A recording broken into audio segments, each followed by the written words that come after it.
Y amén. Vamos a continuar con nuestra serie de predicaciones titulada Señor, enséñanos a orar. Amén.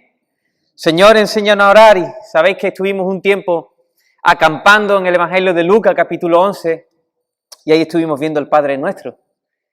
Una oración viva, que se habla a un Dios vivo, que no es ritualista, sino que conlleva unas implicaciones. Llamamos Padre Nuestro a aquellos, pueden llamar Padre Nuestro a aquellos que se han arrepentido de sus pecados y han depositado su confianza en Jesús. Entonces el amor del Padre ha sido derramado y ahora podemos llamarle Abba, querido Padre, a Dios. Una relación personal. Venga tu reino, hágase tu voluntad. Y eso implica que si nosotros oramos de esta manera, estamos diciendo, Señor, cambia mi vida de tal forma que cuando las personas me vean, tu nombre sea conocido como santo. Señor, estoy orando para que venga tu reino, así que te pido, Señor, que me ayude a predicar el evangelio de tu reino, que en mi vida se vea que tu reino está en mí, un reino de gozo, de paz, de justicia. Señor, que se haga tu voluntad. Si yo digo se haga tu voluntad, ¿qué implica? Que mi voluntad sea sometida a la de Dios. Amén. Y así también estuvimos orando, Señor, danos el pan que necesitamos, lo que necesitamos para seguir viviendo. ¿Pero para qué queremos seguir viviendo? Para cumplir estos propósitos. ¿Para qué queremos seguir viviendo sin tener una buena relación con Dios? Por eso pedimos, perdona nuestros pecados, como nosotros también perdonamos a los que nos deben. Y Señor, como queremos tener una relación sana contigo, no nos metas en tentación. Y si nos mete, Señor, danos el poder para no caer en la tentación. Amén. Así que estuvimos viendo estas cosas. Una acampada allí hicimos, ¿verdad? Fuimos allí, acampamos, pero ahora tenemos que volver a casa, al día a día, al desierto de la vida. Y también queremos aprender a orar en medio de estas cosas. Así que estuvimos aprendiendo cómo orar en medio de una jornada agobiante. ¿Quién no ha tenido una jornada agobiante en esta semana? ¡Buah! Seguro, los niños, el trabajo, la salud, el coche que se te estropea, pagos que vienen inesperados. Una jornada agobiante. ¿Cómo orar? Así que estuvimos aprendiendo cómo orar, buscando a Dios primero, sabiendo que el gozo está en Dios y que si nosotros no hallamos el gozo en Dios, vamos a buscarlo en otras cosas. Y si lo buscamos en otras cosas es una trampa, porque nunca sacian esas cosas. Así que estuvimos viendo que necesitamos orar de mañana, ¿recordáis? Pero sobre todo que Dios sea lo principal en nuestro corazón. Entonces, por la noche, ¿cómo vamos a acabar? Saciados. ¿Recordáis el Salmo 63? También aprendimos que en la vida cristiana hay días malos, ¿verdad? Días donde parece que se junta el infierno de maldad y quieren perseguir a aquellos que quieren vivir piadosamente y acabar con su fe. Pero también estuvimos viendo que Dios fortalece la fe de aquellos que realmente lo buscan y buscan su rostro. El cielo sonríe. ¿Y qué hace Dios? Fortalece nuestra fe. Amén. También estuvimos hablando de cómo enfrentar la ansiedad y el temor. El estado de ansiedad y de temor. Algo muy común en nuestro tiempo. ¿Cómo enfrentarla a través de la oración? Y estuvimos diciendo de no mirar en exceso las cosas terrenales, sino más bien echar nuestra ansiedad sobre el Señor, porque Él tiene cuidado de nosotros, y presentarle nuestros ruegos, nuestras súplicas a Él, nuestras peticiones, y además orar con acciones de gracia, viendo realmente todas las buenas cosas que el Señor nos da. Amén. Sabiendo de que Dios es soberano, poderoso y amoroso.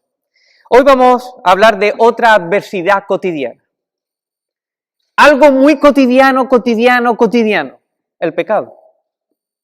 Siempre está ahí. Pero concretamente quiero relacionar la oración con el pecado no confesado. La oración con el pecado no confesado. Si me acompañáis al Salmo 32, también un salmo de David. Salmo 32.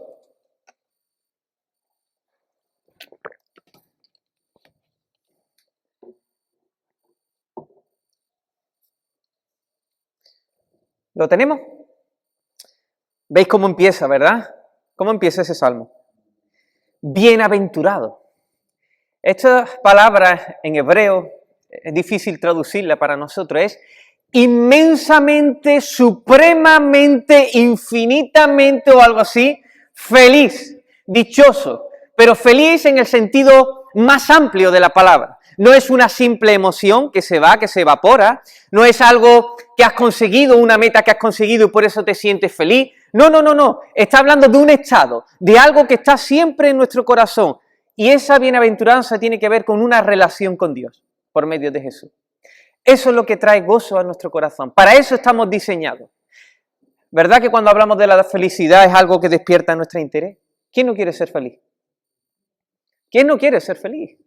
Todos queremos ser felices. Es más, todo lo que hacemos y dejamos de hacer es para ser feliz. Siempre buscamos la felicidad, lo que pasa es que lo buscamos en sitios equivocados. Y por eso nos cansamos de las cosas. Y por un tiempo parece que estamos felices, pero de repente ¡oh!, que se nos escapa. Y de repente vamos a buscarlo y de repente otra vez se nos escapa. ¿Por qué? Porque estamos diseñados para Dios. Y nuestro corazón estará inquieto hasta que no descansemos en Él. Hasta que no encontremos el gozo en Dios, siempre vamos a vivir así. Parece que va, que viene, que se va, que se escapa, que no sé qué, que no sé cuánto. ¡Ah! ¿Y si compro? ¿Y si no compro? ¿Y si me voy de viaje? ¿Y si no sé qué? ¿Y si quiero una cosa? ¿Y si busco un trabajo mejor? ¿Y si no? Y buscamos la felicidad en estas cosas creadas en vez de en el creador de las cosas. Así que tenemos que estar atentos a este salmo. ¿Quién será bienaventurado? ¿Quién será inmensamente feliz? Aquel cuya transgresión, cuyo pecado ha sido perdonado y cubierto su pecado. Bienaventurado el hombre a quien Jehová, el Señor, no tú, no yo, no el otro, no tu esposa, el Señor no inculpa de pecado y en cuyo espíritu no hay engaño. El Salmo no solamente habla de la bienaventuranza en el momento que creemos en Jesús, sino también de cómo experimentar esa vida verdaderamente bienaventurada. ¿Cómo? Pues necesitamos confesar nuestro pecado delante de Dios. Amén. Un detalle más. Ahí tenemos que, aparte de Salmo de David, pone también masquil. ¿Lo veis? Esto es una clase de salmo.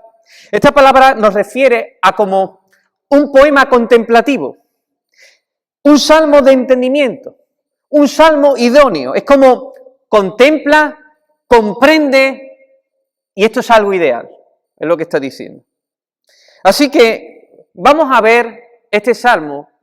Se relaciona a un momento dado de la vida del rey David. Y es como ir a un museo. ¿Habéis ido alguna vez a algún museo? A un museo de cuadros. Y vamos a ver 3 cuadros diferentes de la vida de David. Así que aquí vamos a ver 3 cosas. Vamos a entrar. ¿Te vienes conmigo o no? Entras en el museo y vas a ver 3 cuadros de la vida de David en este salmo. 1, el cuadro del silencio y la desesperación. 2, vas a ver el giro esperado, confesión y perdón. Y en tercer lugar, la vida bienaventurada de David. ¿Amén?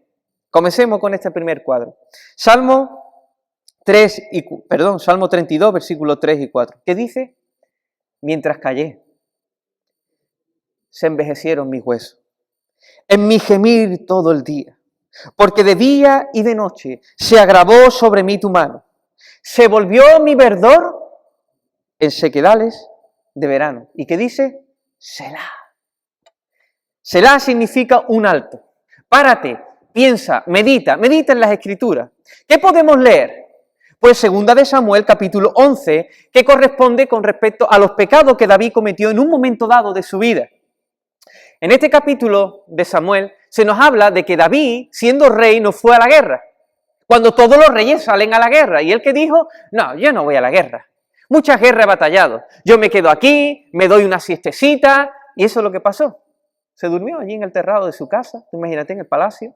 Se echó una buena siesta. Se levantó para andar por el terrado de su casa con la brisita de la tarde. Y de repente ve una mujer desde allí que se está bañando. Y entonces la codicia en su corazón. Pero no solo la codicia, sino que la manda a llamar. Y se acuesta con ella. Pero no solo pasa eso, sino que la deja embarazada. Y ahora él intenta encubrir ese pecado. ¿Cómo? Llamando a Uría, que sí estaba en la guerra. Uría era el esposo de Betsabé, que era la mujer que había tomado. Y él le dice que venga. Así que lo invita a palacio, lo trata allí y le dice, mira, ¿por qué no te vas a tu casa bajo las caricias de tu mujer y tú te mereces un descanso? ¿Y sabe qué dice Urías? Dice, ¿qué? ¿Cómo voy a estar yo bajo las caricias de mi esposa mientras todos mis hermanos están bajo las lanzas y bajo los dardos del enemigo? Así que se quedó durmiendo en palacio y no fue a su casa. Así que David, claro, se le fachó el plan. Bueno, pues nada, vamos a invitarlo esta noche a banquete. Así que lo trae a banquete y le dice, come, mira, los manjares del rey, de la mesa del rey, pero bebe mucho. Así que lo emborracha. Y le dice, ahora vete a tu casa bajo las caricias de tu esposa. Pero ese hombre íntegro se quedó otra vez a palacio. Y durmió con los siervos del rey allí en palacio. Así que David está descuadrado. El plan A no le ha servido, así que hace un plan B. ¿Qué hace? Pues le da una carta a Urías y dice, vete a la guerra. En esa carta se la tenía que dar al comandante, al capitán del ejército, para que pusiera a Urías al frente de batalla y que cuando vinieran los enemigos todos se apartaran y muriera Urías allí. Y eso fue lo que pasó. Después de eso, David toma a esta mujer por su esposa. ¡Wow! El hombre más saludable espiritualmente de su tiempo hace estas cosas. Y entonces dice, mientras callé. David calló. Guardó silencio respecto a su iniquidad, a su pecado, a su transgresión. La palabra en hebreo significa también ensordecer. Alrededor de 9 meses guardó silencio. No habló con nadie, no habló con Dios, se hizo el sordo a lo que le dictaba su conciencia, resistió al Espíritu de Dios, se escondió y cayó delante de Dios. David permaneció obstinado en sus 13 y no confesó su pecado. Quizá, como dicen los demás, con el tiempo todo se arregla. Eso es lo que pensaba él. Urías ya muerto, mi esposa Betsabé va a dar luz, así que todo zanjado. Pero ¿qué va? Dios sabía lo que pasaba. De Dios nadie se esconde. Así que él callaba. Y nos pone aquí una imagen. Mientras él cayó durante estos 9 meses, él dice que se envejecieron sus huesos. Era un desecho físico. Sabéis que hay muchas enfermedades de vida física debido a un alma atormentada. No quiero decir que todas las enfermedades que tenemos son debido a pecado, pero sí hay muchas enfermedades que están relacionadas a un alma atormentada, a un alma que ha pecado, a un alma que está en guerra con Dios. No todas las enfermedades son de raíz por algo físico, tampoco. Y esto es lo que le pasaba al rey David, una enfermedad física que hacía gemir todo su hueso. Este hombre estaba envejeciendo. Como decía un escritor, muchos de los que van a los médicos también tendrían que venir frente a Dios para confesar sus pecados. David gemía, clamaba, gritaba en su alma, sus huesos también, se volvió su verdor en sequedales. Él era un hombre fructífero, un hombre lleno del Señor. Pero ahora era como cuando el sol aprieta en los meses de verano y acaba con la tierra seca. Ese hombre estaba seco. Era un desecho. El salmista está atribuyendo a lo que le pasa a la mano disciplinadora de Dios. Y bendita mano, porque si Dios no lo disciplina quiere decir que no es su hijo. Pero Dios lo está disciplinando para algo mejor. Dice, porque de día y de noche se agravó sobre mí tu mano. Así que contempla, primer cuadro, consecuencia del pecado no confesado. Este primer cuadro es tenebroso, frío, oscuro. David, el transgresor, no habla, calla, guarda silencio, está mudo. Su conciencia le acusa. No ha hecho nada malo, dice él. Bueno, sí, no, calla. Está en silencio ante Dios, pero hay mucho ruido dentro de él. Se pone la almohada en la cabeza, pero sigue acusándole su conciencia. Aún en la noche su conciencia le habla. Dice el Salmo 51, mi pecado está siempre delante de mí. David ha cambiado su estilo de vida. No se levanta de madrugada para hablar con Dios. Tiene pánico a ciertas porciones de la Biblia. Prefiere levantarse y rápidamente liarse con los asuntos del reino. Se involucra más en ello. Tiempos íntimos con Dios no hay tiempo. Tiempo para asistir a la congregación durante la semana, tampoco tengo tiempo. Ir el domingo, bueno, habrá que ir. Soy el rey, tendré que estar allí. Pero su corazón está mal. Ya no canta como antes, ya no hay gozo en su corazón en esos tiempos. Él juega, mucho juega, para distraer su mente. Mira diferentes promociones publicitarias y se compra un carro nuevo y una espada más habilidosa. Y así va matando el tiempo libre, distrayendo su mente para no ver su miseria. Este es el rey David. Sus hijos le dicen, papá, antes de acostarse, enséñanos la Torá. Pero dice, no, hijo, ya no es tiempo, hay que acostarse, es rápido, vamos, a la cama. ¿Qué le pasa a este hombre? Pecado no confesado. Pecado no confesado. Está guardando silencio. Está obstinado. No quiere confesar su pecado. Qué importante. ¡Guau! Cuidado, mi hermano, con los pecados no confesados. Porque estás poniendo distancia con Dios. Pero también te está haciendo una trampa para no poder experimentar la verdadera dicha. Así que este es el primer cuadro. ¿Sabéis qué? Dios apretará. Si eres hijo de Él, Dios apretará y apretará y apretará. ¿Sabe para qué? Para llevarte a la felicidad. Así que Dios es un Dios bueno. Y Dios tiene que disciplinar a sus hijos. Pero mira primeramente este cuadro. Con vuestro permiso me voy a quitar, que me va a dar aquí un patatú. ¡Qué calor!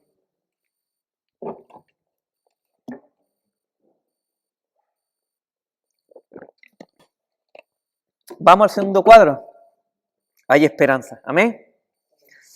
El giro esperado. ¿Qué hizo este hombre? Después de 9 meses, dice, versículo 5, mi pecado te declaré y no encubrí mi iniquidad. Confesaré mis transgresiones a Jehová. Y dice otra vez, Selah, Selah. ¿A qué parte de la Escritura corresponde esto? ¿Recordáis a Natán cuando va a David y le da una parábola y le dice, había un hombre rico con muchas cosas? Me va a matar hoy. Si no, nos graba.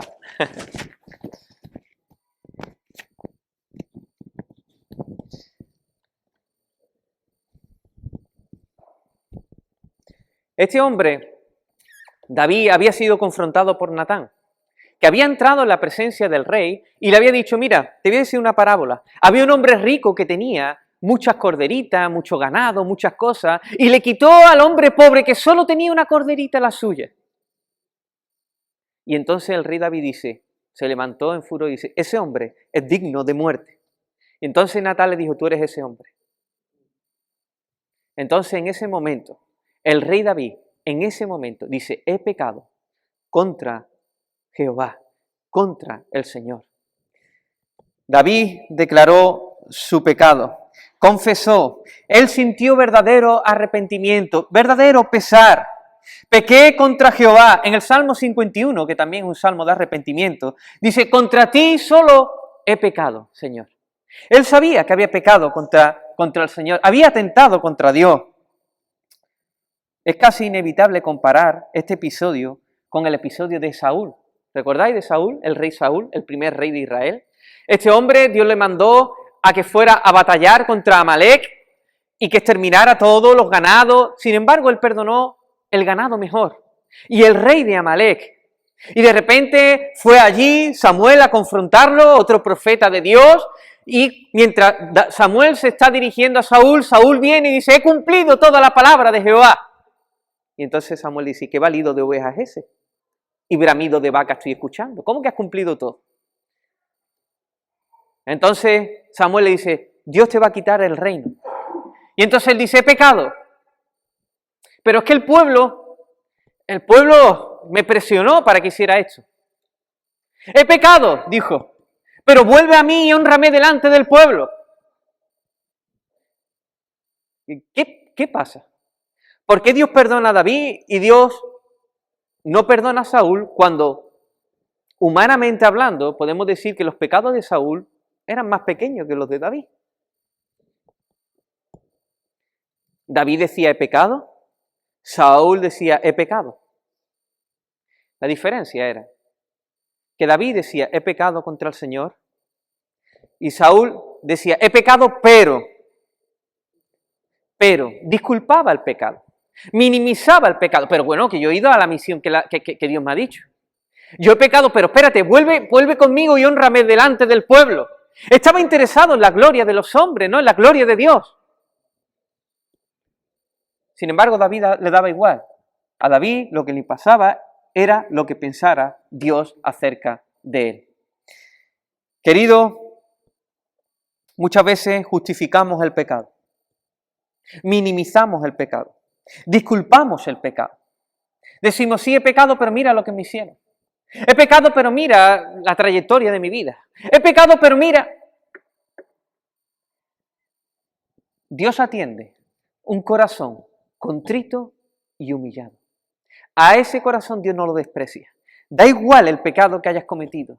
Da igual lo grande que sea tu pecado. Si tú vienes con un corazón contrito y humillado, Dios no te desprecia, reconociendo que tú has pecado contra el Señor. Amén. No disculpe el pecado delante de Dios. No minimices el pecado delante de Dios. David hizo un giro de 180 grados. Saúl hizo un giro ¿de cuánto? De 360. Siguió por donde iba. Sí, he pecado, pero hónrame delante del pueblo. ¡Wow! Aquí tenemos a David, un hombre que oró, un hombre que buscó al Señor. Parece ser que en una parte del Salmo se dice, yo he publicado delante del Señor todas mis transgresiones. Parece que David no solo dijo he pecado, sino que puso nombre a su pecado. Lujuria, codicia, adulterio. Qué importante es eso, poner nombre a nuestro pecado. ¿Por qué? Porque así matamos la obstinación, matamos el orgullo. Decimos, aquí hay que apuntalar, este es mi pecado, la lujuria, la codicia, etcétera, etcétera, etcétera. La mentira. Y entonces Dios ve ese corazón que está bien quebrantado. ¿Qué hace Dios?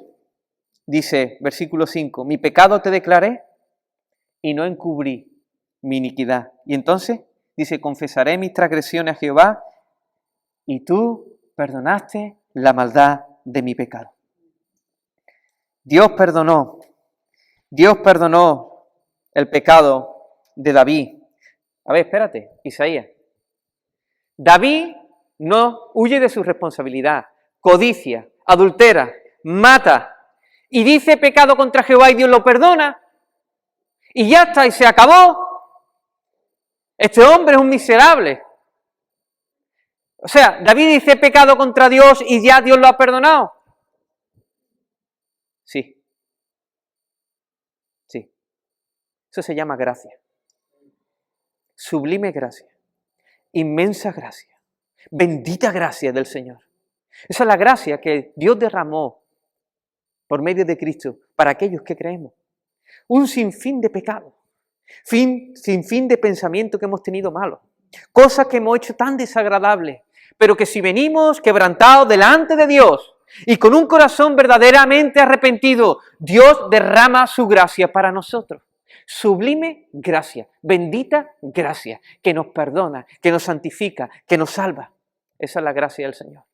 ¿Recordáis al ladrón que estaba al lado de Jesús? Un homicida. Y entonces, estando en la cruz, me imagino qué vida habría tenido este hombre. ¿Qué cosas habría hecho tan desagradables? Pero la cruz dice, acuérdate de mí cuando venga en tu reino. Primero estaba reconociendo que Jesús era el Mesías, era el Señor. Acuérdate de mí cuando venga en tu reino, el Señor, tú tienes un reino. Y además, estaba también reconociendo que iba a resucitar. Acuérdate de mí cuando venga en mi reino. Estaba creyendo en el Evangelio. Y entonces Jesús le dice, de cierto te digo, que hoy estarás conmigo en el paraíso. ¿Qué hizo ese hombre? ¿Montó una ONG para compensar sus pecados? ¿Fue al salón del reino de los testigos de Jehová para entrar en el cielo? ¿Hizo unas cuantas penitencias? ¿Qué hizo este hombre? Creer. se arrepintió de sus pecados y creyó de todo corazón en que Jesús era el Cristo, el Hijo del Dios viviente. Y desde ese momento, ese hombre fue salvo y estaba con Jesús en el cielo. Amén. Bendita gracia, hermano.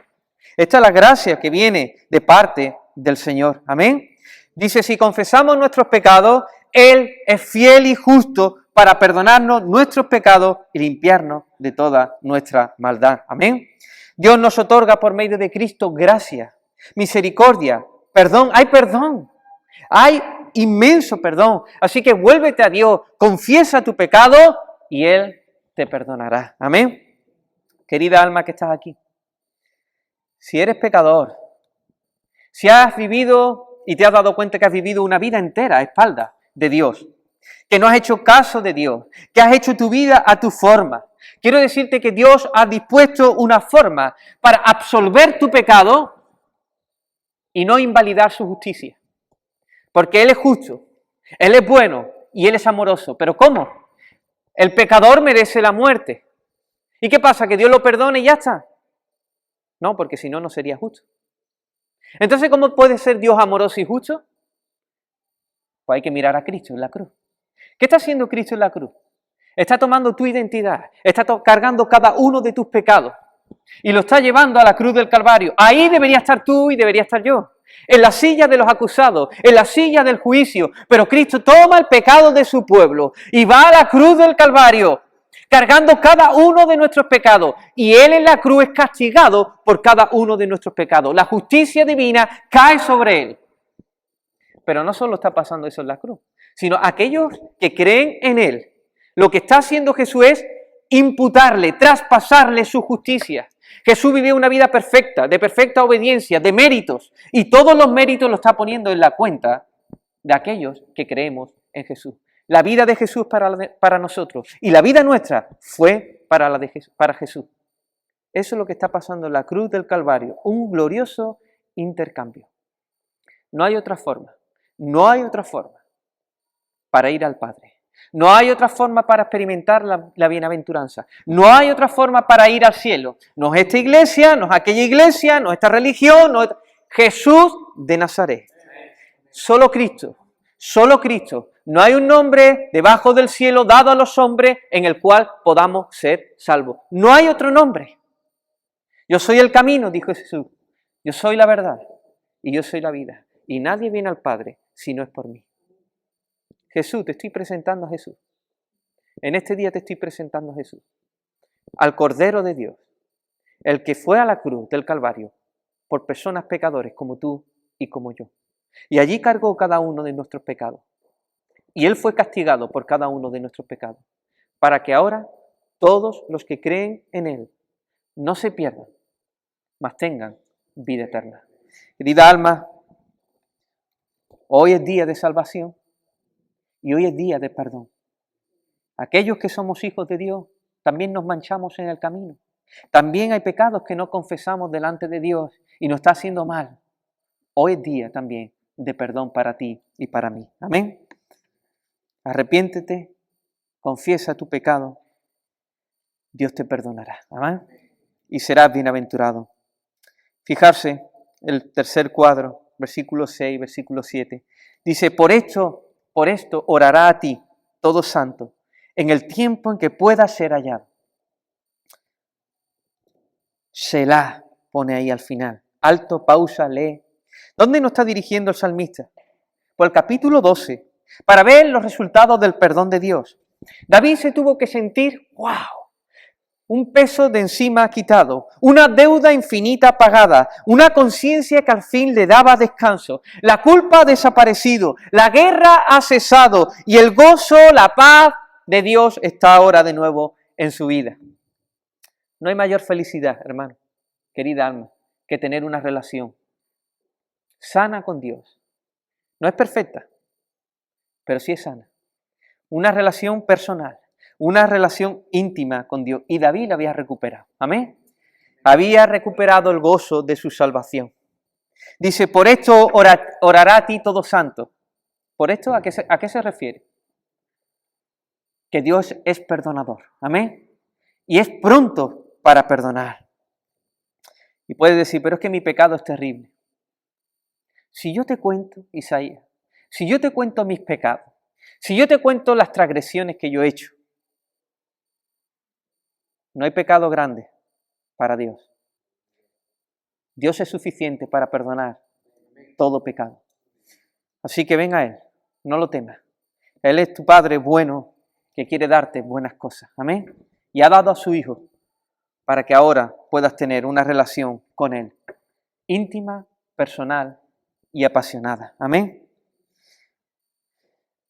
Vivimos en la era del microondas, lo he dicho otras veces, ¿verdad? Todo lo queremos al instante, pero ¿qué nos cuesta recibir el perdón de Dios al instante?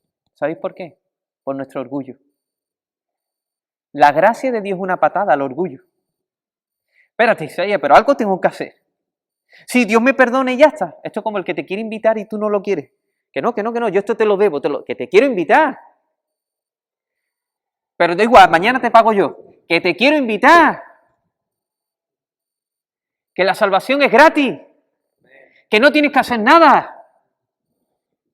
Que todo lo harás cuando recibas esto. ¿Por qué? Porque en gratitud a Dios entonces querrá vivir una vida de obediencia a Él. Una vida realmente de gratitud a Él. Pero no tienes que hacer nada. Es gratis. Mira, todas las religiones, todas las filosofías, te vas a dar cuenta que siempre te piden algo. Tienes que hacer algo, tienes que hacer algo, tienes que hacer algo. Penitencia, realmente ir, acudir al salón del reino, predicar para allá, para acá. Que no, que es gratis. Que no tienes que hacer nada, que lo tienes que aceptar por fe. La gracia te da una patada al orgullo. Bendita gracia del Señor. Amén. Bendita gracia del Señor. Dios es un Dios pronto para perdonar a aquellos que vienen de verdad, con un corazón contrito y humillado. Amén. Queridos, a pesar del perdón de Dios, David tuvo que sufrir las consecuencias de su pecado. Natán le dice que la espada no se apartaría de su casa. Su primogénito se iba a levantar contra él. Los enemigos de Dios blasfemarían contra él. El hijo que estaba en el vientre de su mujer debido al adulterio iba a morir. Pero aún así, David continúa explicando su experiencia. Dice, ciertamente, versículo 6, la parte B, versículo 7, ciertamente en la inundación de muchas aguas no llegarán estas a él. Tú eres mi refugio, me guardarás de la angustia. Y dice, con cánticos de liberación me rodeará. Las consecuencias del pecado están ahí, pero las consecuencias de la confesión también están ahí. Amén. Una paz que sobrepasa todo entendimiento. Aunque recojamos el fruto de nuestro extravío, Dios no nos paga conforme a nuestros pecados. La inundación de muchas aguas no llegarán estas a él. David experimentó a su hijo Absalón levantándose contra él, perdió a su hijo, pero Dios le dio mucho más.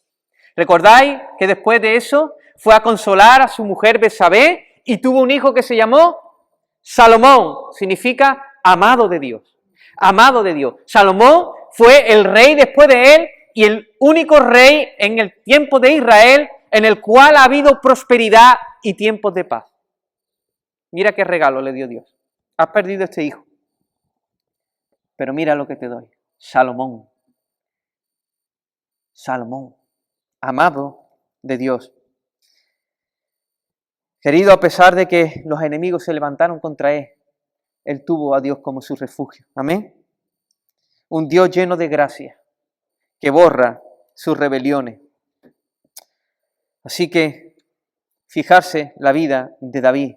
Este es el otro cuadro, el último cuadro. Hemos empezado con un cuadro frío, oscuro, tenebroso. Hemos empezado por un cuadro rojizo del perdón, de la confesión. Pero ahora hay un cuadro lleno de colores, alegres, de esperanza, de alegría, de regocijo. Este cuadro es el cuadro de un hombre arrepentido, justificado no por obras, sino por su fe. Un hombre bienaventurado, dichoso, porque Dios no le inculpa de pecado. Ahora sí habla, y habla con Dios.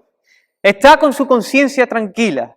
Se levanta de madrugada a buscar a Dios, a saborear la ley de Dios. Le llaman a la puerta. Y le dice, mira, te tienes que ocupar de los asuntos del reino. Y dice, no, primero tengo que estar con el rey del reino.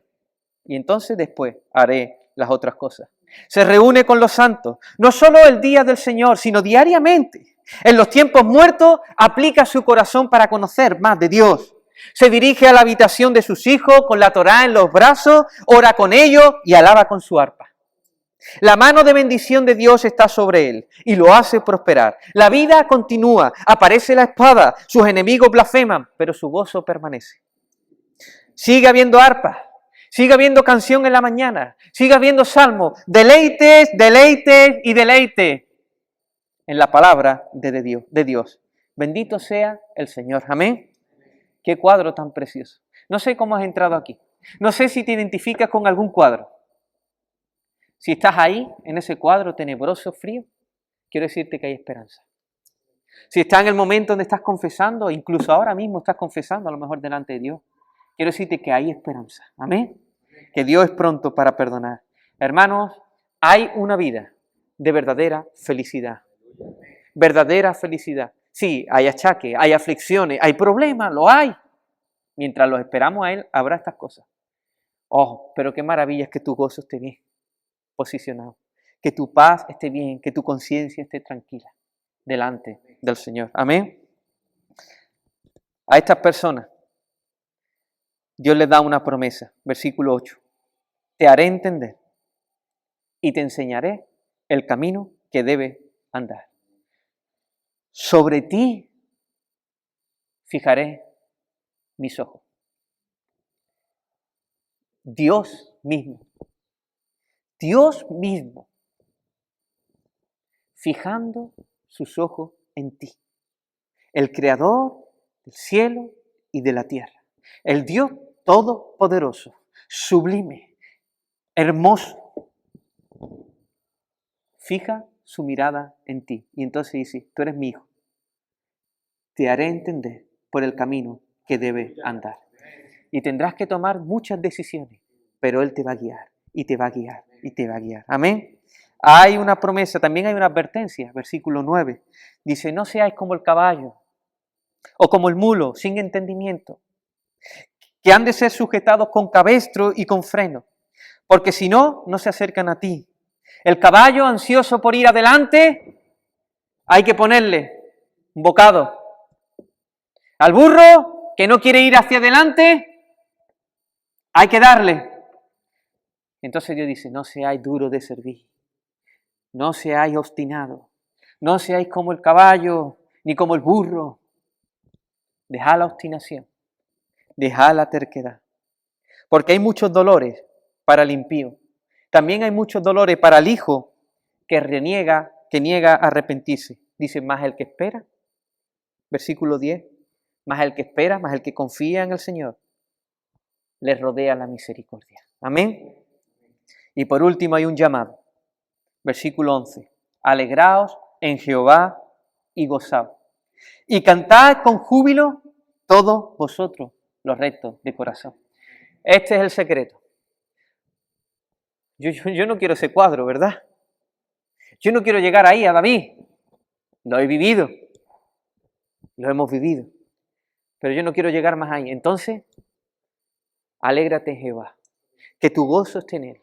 Que Él sea la fuente de tu gozo. La fuente de tu felicidad. Que sea Él tu canto. Que sea Él tu cántico. Amén.